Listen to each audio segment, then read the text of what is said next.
یہ حدیث ہے. انسان اس درود پاک کی کثرت کرے. درود پاک پڑھنے سے بڑا فائدہ ہے، بڑا فضل ہوتا ہے، بڑا کرم ہوتا ہے. درود پاک پڑھنا چاہیے. علی رضی حضرت مولا مشکل کشا علی حیدر کرار، آپ کے دور میں نا ایک بندہ تھا، غریب تھا، مسکین تھا، تو نا وہ مانگتا ہوا نا کافروں کے پاس آ گیا. منافق تھے کافر، ان کے پاس نا مانگنے لگا کہ میری کوئی مدد کر دو، میری مدد کر دو. اب جب وہ مدد مانگنے لگا نا تو کافروں نے نا اس کا مذاق اڑایا. اس نے کیا کہا، اوے تو نے اگر کچھ لینا ہے نا جاؤ علی سے لے آؤ، علی کے پاس چلے جاؤ، وہ بڑا دیتے ہیں. مسخرہ کرنے لگے، مذاق کرنے لگے. سنا تھا نا حضرت علی کا در وہ ہے کہ وہ در ہے جسے خالی کوئی نہیں جاتا. اب کافر تھے، منافق تھے. اب منافقوں نے اس کو کہا، وہ بھی کافر تھا، جو مانگ رہا تھا وہ بھی کافر تھا، جو غریب تھا.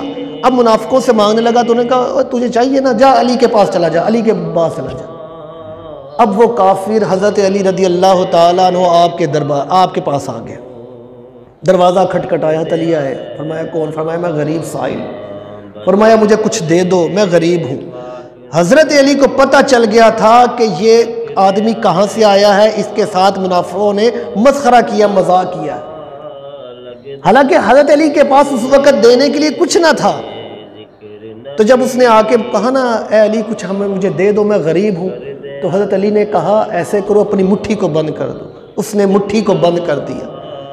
جب مٹھی بند کیا تو حضرت علی نے درود شریف پڑھا میرے نبی کریم پر، اور درود پڑھ کر اس کی مٹھی پر پھونک مار دیا اور کہا جاؤ ان منافقوں کے پاس جا کے یہ مٹھی کھولنا. وہ کافر کہتا ہے میں نے ایسے مٹھی بند کی ہوئی تھی اور میں منافقوں کے پاس گیا تو منافق کہنے لگے کیا ملا علی کی طرف سے؟ تو کہنے لگا میں ایسے مٹھی کھولی تو میرے مٹھی میں سونے کی اشرفیاں تھیں، سونے کی اشرفیاں تھیں. تو وہ کافر کہتا ہے جب میں نے دیکھا تو میں کلمہ پڑھ کے مسلمان ہو گیا. اتنی برکت درود کی تھی. تو یہ درود پاک جو ہے یہ بڑی برکت والا ہوتا ہے، اس کو پڑھنا چاہیے. اس کو جب پڑھیں گے تو اللہ تبارک و تعالی زندگیوں کو بدل دیتا ہے، مشکلات کو ختم کر دیتا ہے، پریشانیاں دور کر دیتا ہے.